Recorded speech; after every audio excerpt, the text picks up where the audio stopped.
Viara e Kiko fechando o primeiro bloco das quintas-feiras, como de costume. Eu chego para comandar a segunda etapa do programa e hoje para receber o escritor Bruno Panda Lopes e o especialista em geopolítica Ricardo Leães. Eu peço para você fortalecer, né, a nossa meta. Estamos aí por R$574 e já eu vou atualizar o número de assinaturas, mas eu peço também para quem puder já mandar alguma membresia aí, seja avulsa, seja um pacotinho de 5. Vamos fazer o segundo bloco bombar aqui até o meio-dia, né? Nesta quinta-feira, véspera de Sexta-feira Santa, Quinta-feira da Paixão, aquela coisa toda, né?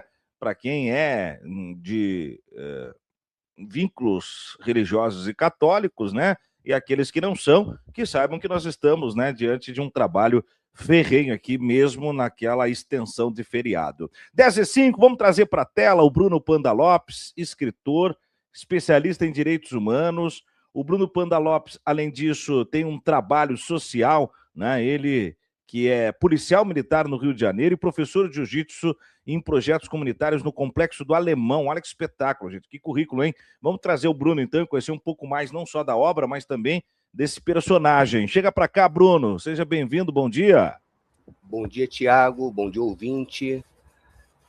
Tiago, tua voz é bem diferente do WhatsApp, hein? Bem bonita aqui também. No WhatsApp não é feia, não, mas aqui é bem bonita. Obrigado, muito obrigado. Aqui alguns cacuetes de quem vem há 15 anos narrando futebol, viu, Bruno? Sou narrador de futebol também, então legal, a gente pega alguns cacuetes aí. Ô, Bruno, vamos começar, né, antes de desdobrar a obra, desdobrar o autor, né? Há um mosaico aí, né, envolvendo o Bruno Panda Lopes. Policial militar, num dos espaços que talvez seja necessário que nós definamos como um espaço territorial de guerra civil no Brasil, que é o Rio de Janeiro, né? E isso por si só traria suas complexidades, né? Mas ainda assim um policial militar especialista em direitos humanos e que toca projetos comunitários em comunidades que, via de regra, aparecem nas pautas policiais somente quando para o enfrentamento ao crime organizado. Mas não, a humanização do Complexo do Alemão a partir do seu projeto. Conta pra gente um pouco da tua trajetória, Bruno. Então, Tiago, eu virei policial sem querer. Minha esposa engravidou, estava eu e ela desempregado e abriu o concurso. E foi o primeiro concurso, né, em 2010, que liberava tatuagem. Eu já tinha tatuagem no corpo. E meu pai, eu sou filho de policial militar também, não queria seguir a carreira dele. E acabei entrando e me apaixonei. Não pela Polícia Militar, pelo meu trabalho na Polícia Militar. Eu fiquei 2 anos na rua e fui para esse projeto social. Esse projeto social é da Polícia Militar. Esse projeto social não sou eu que comando. Em quase todas as UPPs, se eu não me engano, praticamente todas as UPPs têm um projeto social parecido de jiu-jitsu, e não só de jiu-jitsu, tem de outras modalidades esportivas, de saúde, terapias e muita coisa que não é divulgado, né? Como você falou, Tiago, o Complexo do Alemão está sempre aí na pauta, né? Por ser um lugar violento, um lugar com as operações policiais, mas essa parte boa ela não é dita, né? Ninguém conhece. Eu também sou formado em educação física. Desculpa te cortar, sou formado em educação física. Não. Comecei a estudar para poder me especializar, né, por dar aula de jiu-jitsu. E o Direitos Humanos foi uma curiosidade, que eu já também sou formado em segurança pública, fiz essa faculdade na época apenas para tentar algum concurso público e tal, mas quando eu comecei a trabalhar na UPP, eu entendi que direitos humanos, a maioria da população tem esse pensamento errôneo, que é passar a mão na cabeça do bandido, do vagabundo, mas não é. É respeitar o ser humano. Eu comecei a entender isso e comecei a estudar sobre isso para poder melhorar meu trabalho no projeto e a minha relação com as pessoas em volta de onde eu trabalhava também. E para mim entender, Tiago, mais importante foi para mim entender. Que barato, que barato. E isso cria uma camada, né? Uma complexidade do exercício profissional com essa relação, né? Como você disse, de lidar com o ser humano, né? E eu acho que esse é um exemplo, é um case, né? Você é um case, Bruno, que tem que ser visibilizado por vários aspectos. Primeiro, para uma reconfiguração da Polícia Militar, né? é importante que a Polícia Militar, algo que eu sempre impliquei, né?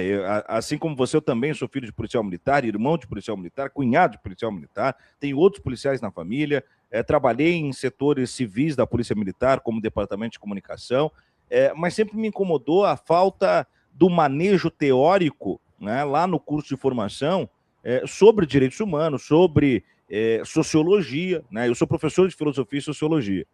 Não que não tenha, existem algumas disciplinas, mas é en passant, é aquela coisa para dizer que faz parte do currículo. Mas essa formação, de fato, humanitária do policial, ela é subjugada para que venha a parte ostensiva, operacional e tal, e isso não agregou na história da Polícia Militar do Brasil nada a não ser um modus operandi recorrentemente criticável, né, violento, muitas vezes de abuso da autoridade policial, e uma percepção pública também de que lá do outro lado só tem o Robocop, o cara que vem para hostilizar, que vem para dar o esculacho e tal. Então se criou ali um vácuo, né? E aí você vem como a quebra desse estereótipo, né? Você vem como a quebra desse estereótipo. E aí eu te pergunto, como que você aplica isso no teu dia a dia, a ponto de conseguir não só tempo e espaço, depois de todo esse trabalho recorrente aí, mas também para conceber o Bruno escritor? É difícil, porque além do trabalho no projeto, dou aula de jiu-jitsu numa academia também, e tenho o RAIS, né, que tem aqui no Rio de Janeiro, que é o Regime Adicional de Serviço. Eu preciso tirar esse RAIS para ganhar um valor extra para poder investir no livro. Então, o que eu fiz? Eu modifiquei meus horários de aula, eu dava aula muito cedo, passei a dar aula tarde e noite, para, na madrugada, ficar acordado e escrever. E esse livro está na minha mente há 20 anos. Esse livro era uma aventura de RPG, Thiago. Que eu joguei com amigos que... Olha que espetáculo. Há 20 anos atrás eu escrevi 3 páginas. E ano passado eu escrevi as outras 610, que faltou do livro. Aí eu tive que dividir em 2. Caramba. Mas foi bem divertido, o processo foi bem divertido, aprendi muito, estudei muito sobre mitologia, principalmente mitologia afro-brasileira. Tive um conselheiro maravilhoso, que é um amigo de anos, que é o Ivan, ele é sacerdote de Ifá, ele me ensinou bastante sobre isso, não deixou cometer nenhuma gafe, né? Porque eu sou como a maioria dos brasileiros, o brasileiro que foi criado no catolicismo, mas também já visitou a igreja evangélica, já visitou a macumba, já visitou o kardecismo e aquilo. E somou com a minha curiosidade, eu comecei a estudar sobre. O brasileiro sincrético é o brasileiro, não tem jeito, não tem jeito. Aí, Bruno, o grande espetáculo é isso também, né? Quando a gente fala agora de Protetores, que é a tua obra, via de regra, com alguém com a tua biografia, com toda essa tua experimentação teórica do campo dos direitos humanos, mais operacional no campo da polícia, imediatamente a pessoa pensaria o seguinte: pô, se o cara é escritor, ele vai falar sobre vivências, né, sobre suas experiências, mas não, você vai para um lugar mais lúdico, um lugar mais da fantasia, e isso cria também uma produção de subjetividade. E aí você cita, né, o RPG, que tem esse lugar de mentalizar, de criar universos e tal, e vai experimentando a passagem até chegar a referências de mitologia afro-brasileira. Conta pra gente um pouco de Protetores, então, Bruno. Protetores é uma obra sobrenatural que anda lado a lado com o cotidiano. Ali eu brinquei, eu peguei o vampiro, eu peguei o demônio, mas coloquei ele como se fosse um empresário corrupto, vamos dizer assim. Um político ali, alguém que... Não só o político, mas alguém que está influenciando o político. Tem uma frase que eu digo no livro que, logo no começo, explicando o universo, Protetores, que o mundo... no livro, é um mundo real. E as coisas sobrenaturais que acontecem ali nas sombras é o que acontece na vida real. É um demônio que influencia um político, não necessariamente um político. E eu botei muita coisa ali do projeto também, Tiago. Eu botei o abandono, a invisibilidade das pessoas que moram nas periferias.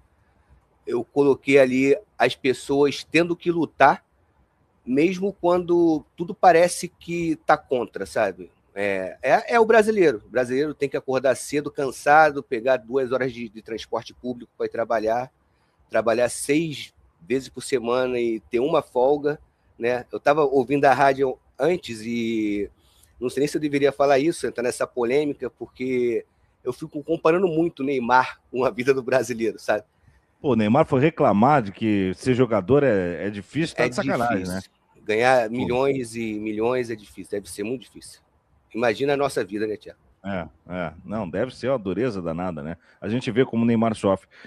O Bruno, olha que espetáculo, né? Essa é uma miscelânea, né? Com misticismo, com referências sociais e tal. O livro já está na rua, vai ser lançado, já sabe. Bom, eu Já. estou vendo lá no fundo um exemplar, Tá né? aqui, ó. Deixa eu Olha pegar aí, um ó. pouco mais de Acima você perto. tem uma referência maravilhosa, que é um dos grandes animes da minha vida, que é o Yu Yu Hakusho, que eu Melhor queria. anime da vida. De Esse é todos, aquele outro aqui, o Hajime no Ippo. Esse eu Se não não, conheço, mas o se Yu Yu não Hakusho é conhece, Tiago, maravilhoso. vai se apaixonar. De boxe. Não tem Porra, bom. superpoder, não tem nada. É só de boxe, mas mostra Espetáculo. a vida também do brasileiro, que é o sonho, correr atrás do sonho e não desistir, né? Espetáculo. Bota pra E gente na tela o eu tenho livro um aí, ó. braço todo Ali, ó. tatuado também de anime. Olha aí, Anime ó. pra Tem caralho. algum do Yu Yu Hakusho aí ou não? Tá, o Kuwabara, não sei se eu vou Ó, o conseguir mostrar Coabra. aqui. Vamos ver. Tá ali o Coabra. Que O Kuwabara, espetáculo, que é o rapaz. mais humano deles, né? De fato, de fato. Olha aqui o livro. Protetores, o livro das magias ambíguas. E, Bruno, bom, pela editora Matrix, que é a nossa parceira aqui, né?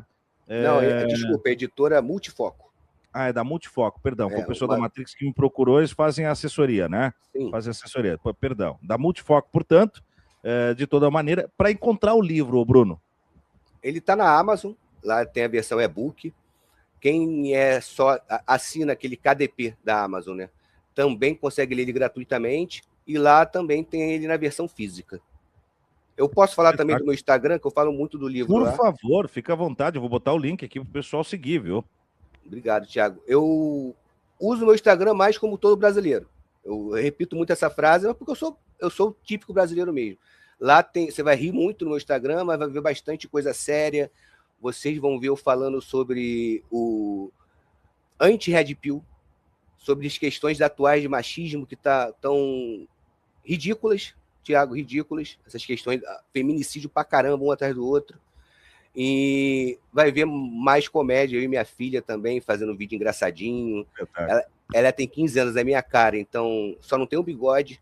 E tem um vídeo lá que estourou, que é ela se maquiando no espelho de Baby Doll, aí a legenda, eu sou a cara do meu pai. E no meio ela borra aqui a boca, quando ela vai limpar, muda para mim com a mesma roupa que ela. É muito engraçado. Indo na onda da filha. E o Instagram é @autorpanda, @autorpanda.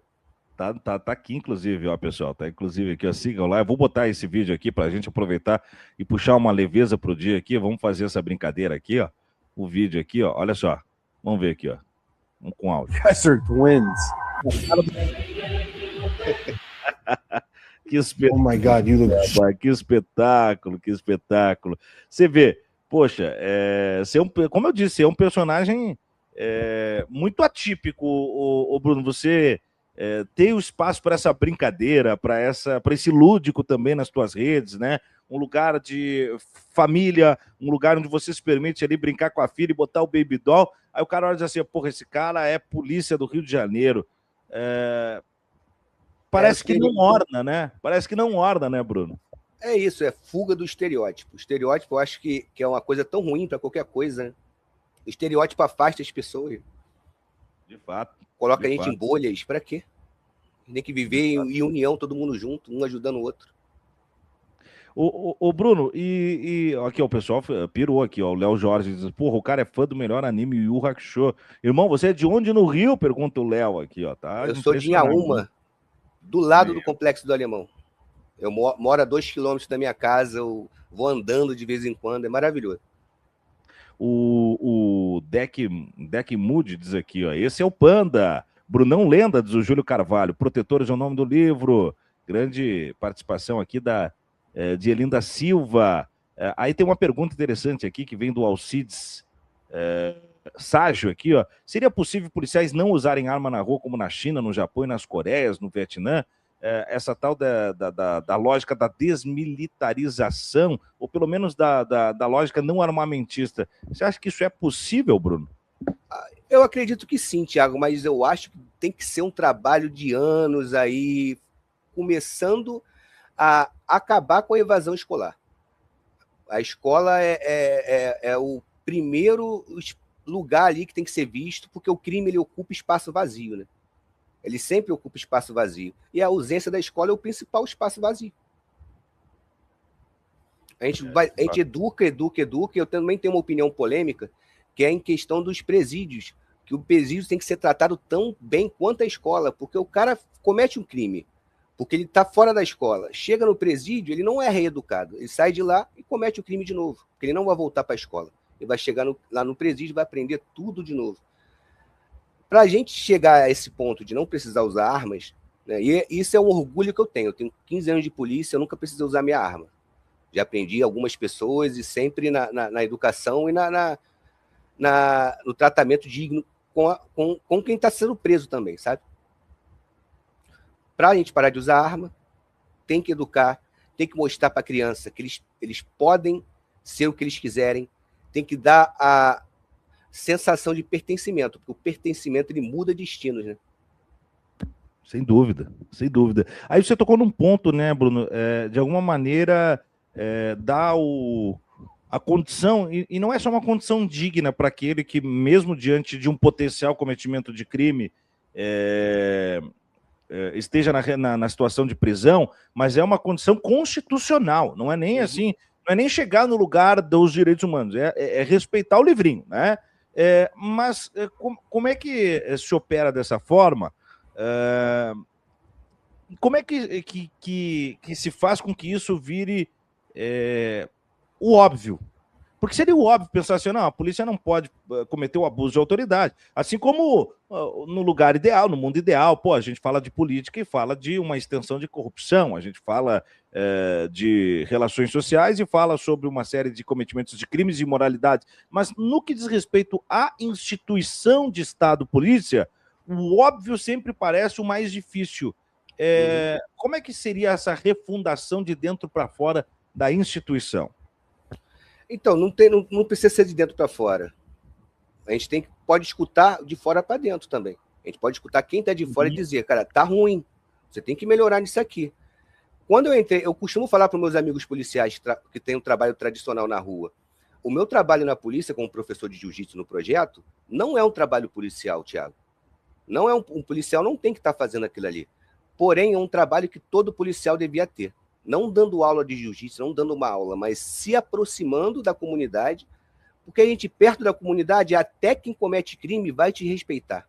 Até quem comete o crime vai te respeitar, não vai atentar contra a sua vida, vai te ouvir. Eu tenho casos de alunos que entraram para o tráfico de drogas, eu chamei eles para conversar, recebi no dojo lá, onde eu dou aula.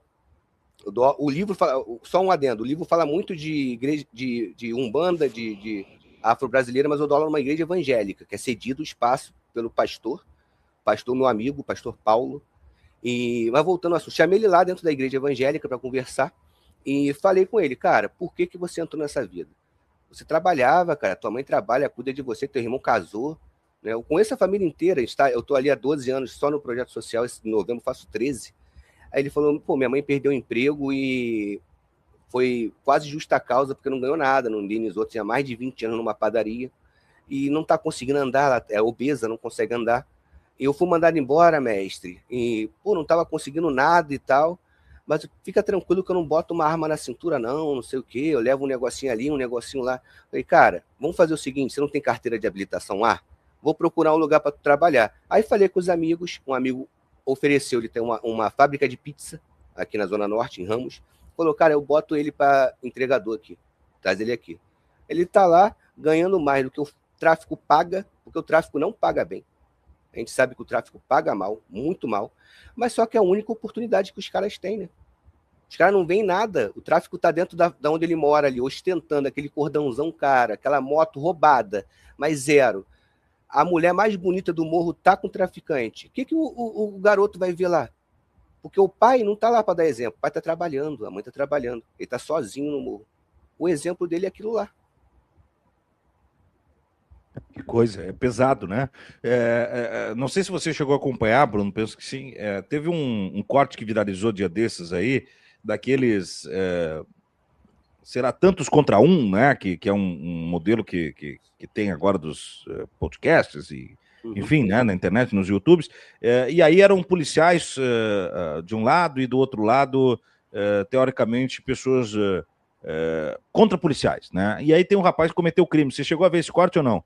Não vi esse corte. Cara, é muito interessante. Vou procurar. Se eu achar em tempo, até boto pra gente assistir aqui. Mas eu sei que lá pelas tantas o policial tá ali e gritando, é um cara da extrema-direita, assim, é um cara complicado. E aí o rapaz diz assim: não, agora você vai me ouvir.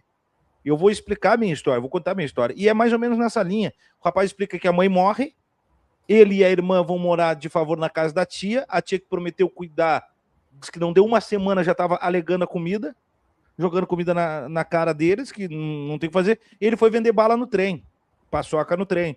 Chegou lá, tomava esculacho dos fiscais do trem, os caras pegavam o troco dele, pegavam o produto, e aí ele voltava para casa sem nada. Diz que a irmã, chegando numa idade ali de 14, 15 anos, os caras já queriam assediar a irmã para tentar trazer ela, inclusive, para a prostituição. E ele diz, cara, daqui a pouco a minha irmã vai ter que se prostituir para botar dinheiro na casa para eu e ela ter uma sobrevida. Antes que isso aconteça com a minha irmã, eu vou ter que arrumar um trabalho. Aí aparece o crime. Aí diz, o sistema virou de costas para mim e eu fui correr, eu vou fazer o quê?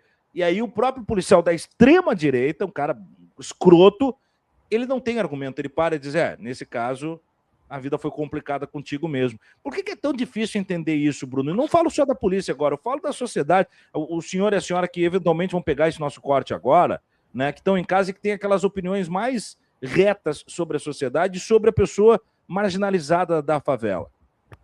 Tiago, eu acredito que é difícil a gente compreender isso porque a gente não vive a realidade deles. A gente vive em bolhas, né? E na nossa bolha, a gente não consegue enxergar que o outro não tem a mesma oportunidade que a gente. Por isso que muita gente, né, repete aquela máxima que todo mundo tem a mesma 24 horas. Mas não tem. A gente sabe que não tem. Né? E quem repete isso normalmente vai de Uber para a faculdade, né? Vai de Uber para o trabalho. Né? É difícil entender isso porque a pessoa não consegue enxergar o outro. Por isso que eu falo tanto das pessoas invisíveis no livro, sabe? O órfão, o morador de rua, o próprio traficante que só é visto ali como violento, mas não sabe qual é a vida do cara por trás, sabe? Eu não estou defendendo o tráfico de drogas, nunca. Eles têm que ser combatidos, eles têm que ser presos. Se eles atentarem contra a vida de alguém, de um policial, tem que ter a resposta. Não é passar a mão na cabeça. Mas se eles forem presos, vamos tentar prendê-los. Vamos tentar ressocializá-los, mostrar que eles não precisam daquilo ali. Até porque, né, Bruno, quando a gente fala do crime organizado, a gente também está falando lá da Faria Lima, a gente está falando desses grandes nomes da República em termos de política, de elite econômica, e esses caras não têm o mesmo tratamento. A gente viu a similitude disso com aquela operação no Rio de Janeiro no final do ano passado, que teve um morticínio tremendo, uma operação policial em busca do tráfico, mas no paralelo teve uma operação que pegou milhares e milhares, a maior operação da história do país, milhares e milhares em termos de relação com o crime organizado lá na Faria Lima, e nenhum tiro foi dado, e nenhum corpo foi estendido. Então, essa distensão de abordagem também é uma coisa que pega muito. E aí eu te pergunto, Bruno, dentro da polícia, a Mônica lembra aqui, né? Tá aí o caso do Vorcaro, né? O Vorcaro tá tendo um tratamento que, porra, esse cara é o chefe da máfia no Brasil. Esse cara é o Don Corleone brasileiro. O braço direito era sicário, né? Porra, era sicário, mas nenhum deles tomou esculacho, nenhum deles, né? Enfim, né, teve uma abordagem hostil. Dentro da polícia, algo que sempre me pegou muito em termos raciais foi eu ver policiais negros, né, com falas racialistas, né, foram policiais mulheres muitas vezes sem a humanização da mulher do outro lado, mas isso a gente não vê quando tem essa abordagem.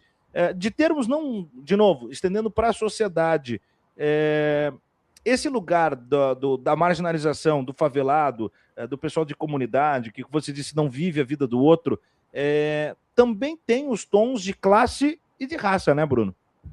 Tem, com certeza, Tiago. Tem sim. E essa questão que você disse aí que você já viu policiais negros falando, tendo frases racialistas, mulheres policiais tendo frases racistas, eu não digo só policial, é a sociedade inteira. A gente viu um amigo nosso do lado reproduzindo essas frases, sendo negro, sendo mulher, reproduzindo a frase machista.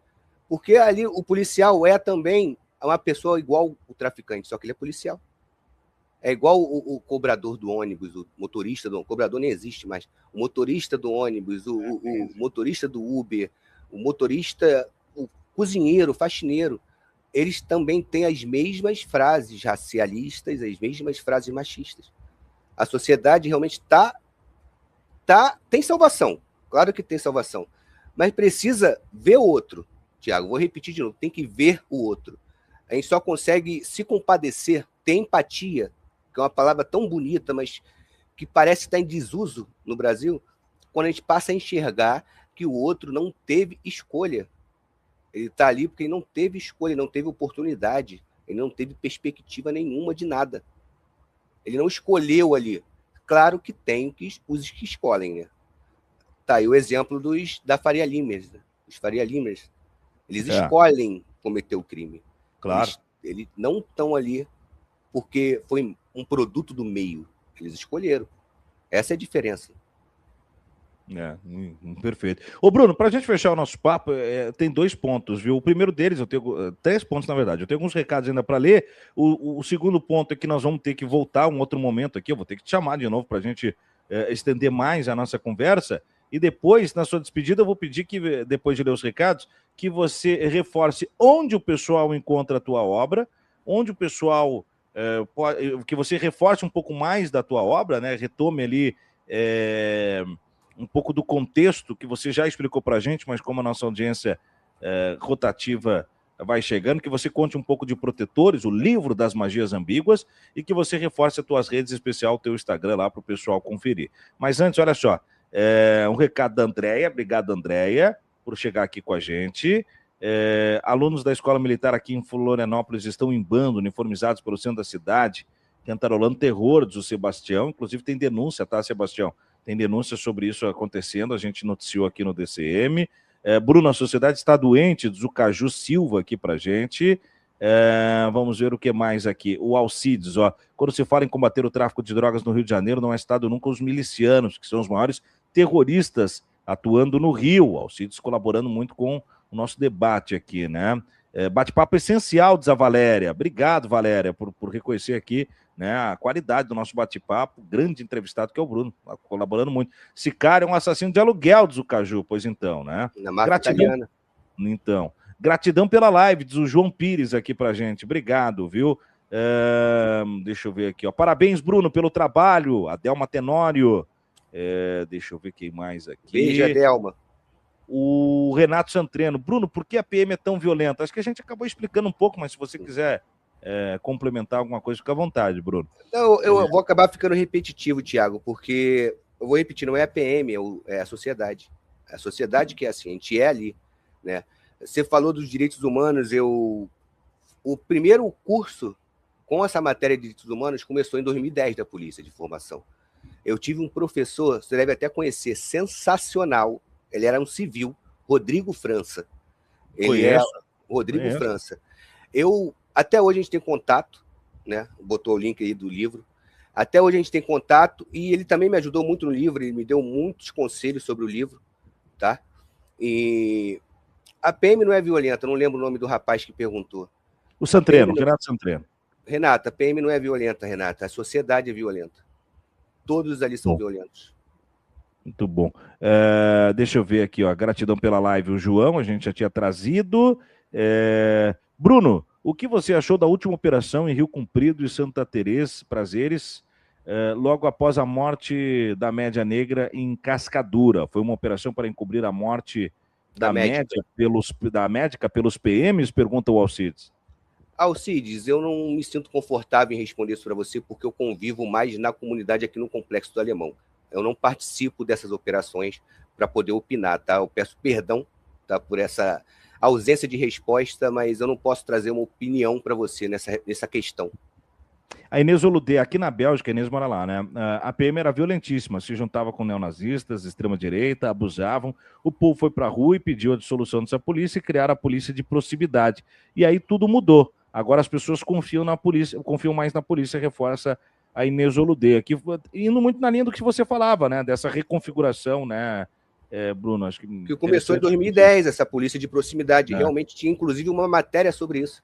A polícia de proximidade, que era... Esse aí é o Ivan Júnior, que eu falei que é o sacerdote de Ifá, que me ajudou no livro. Grande Ivan, tá aí, ó. Grande escritor, pensador e uma pessoa maravilhosa. Bruno Panda Lopes é um grande exemplo, diz o Ivan aqui, especial, ó. O James Mays, ó, apreciador de anime desde 1973 e recomendo Sawamu Kick no Oni, acho que é assim que fala, de 1970. Você conhece esse, Bruno? Não, mas vou anotar.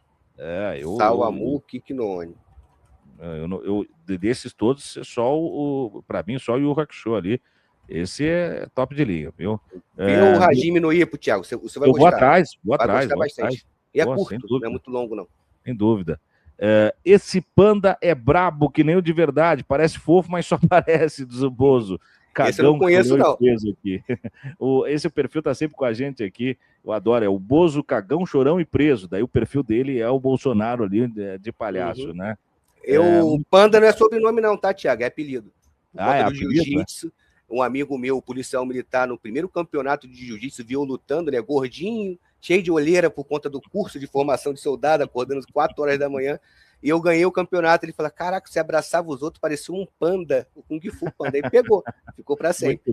Muito bom, bom apelido. Bruno, reforça pra gente então agora, pra gente se despedir, um pouco mais de protetores e também como o pessoal te encontra nas redes sociais. Eu te agradeço por compartilhar a tua experiência, a tua vivência e essa possibilidade de reconfiguração das instituições militares do Brasil a partir de um especialista em direitos humanos, de um escritor, né, e de um cara que está dedicado aí a trabalhar de forma mais humanizada. Te parabenizo, te agradeço, peço para você trazer o serviço. Obrigado, Thiago, pela oportunidade. Estou à disposição aí desse papo. Gostei muito de conversar contigo ontem, já no WhatsApp, e hoje aqui também o papo foi maravilhoso. Quem quiser me acompanhar, continuar vendo um pouco mais sobre o que eu falo, o que eu escrevo bastante poesia também ali, e a poesia sempre nesse mesmo ambiente, um ambiente mais sombrio, um ambiente mais Rio de Janeiro, né? Da madrugada do Rio de Janeiro. Autor Panda é meu Instagram. Eu também estou no TikTok, mas não mexo muito lá não, eu foco mais no Instagram. E falando um pouquinho de Protetores. Protetores, como eu disse, é um livro de terror, tá? Que usa muito o alívio cômico que o brasileiro usa para poder sobreviver. Aquela piadinha de quinta série, aquela piadinha entre os homens, a piadinha da mulher querendo cutucar o homem, da mulher brincando com outra mulher, a piadinha do amigo, do próximo, ali. E eu trago pessoas comuns, Thiago, como nós, né, lutando contra essas criaturas sobrenaturais. Eu criei um universo ali com vampiros, lobisomens, que eu chamo de metamorfos ali, que eu tento abrir ainda mais o leque de lobisomem, não só lobos, também tem outros animais. Demônios, fadas, o folclore brasileiro, e brincando, não sei se você lembra de Supernatural, aquela série. Claro. Ali eles usavam praticamente tudo, né? Aqui também em Protetores, só que o foco de Protetores são os orixás da Umbanda, ajudando cada um deles ali. E mostrando, tentando desmitificar também o preconceito em cima da religião afro-brasileira, que é uma religião... São religiões lindas e que vivem praticamente só para agradar, para poder ajudar outras pessoas, né? Eu quero... a palavra sumiu. Tirar o demônio que as pessoas colocam nessa religião e mostrando também a realidade do Rio. Abandono, pessoas invisíveis que não são vistas, mas que lutam e que fazem a roda girar. Ali as pessoas fazem a roda girar salvando o Rio de Janeiro das criaturas sobrenaturais. Mas aqui faz a roda girar trabalhando para a gente, né? Trabalhando como a gente. Muito bom. Ô Bruno, olha que recado bonito aqui, chegou do James Mays, ó, torcendo para que um dia todas as PMs sejam como esse cara. O Vitor Mendes disse que já encontrou seu livro no Kindle E o Ogog diz aqui, ó, seria bom ter mais policiais como o senhor, mas infelizmente acho que o mundo não tem jeito. A maioria da sociedade é má, fala de empatia, mas não pratica. Tem sim, Ogog, tem jeito sim, Ogog, tem jeito.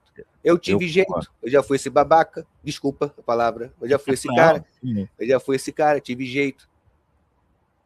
Muito bom. Bruno, e agora chama o pessoal para o Instagram lá e a gente fecha a nossa participação. Obrigado de novo pela oportunidade, Thiago. E me acompanhe lá no Instagram, meu perfil é @autorpanda. Vocês vão rir bastante comigo, com a minha filha, vão ver eu reproduzindo diversos conteúdos anti-Red Pill, que essa merda tem que acabar. Desculpa, Thiago, de novo. Não. Tem que acabar. É isso. E tentando mostrar a realidade do Rio de Janeiro. Principalmente a Zona Norte, que é esquecida pra caraca.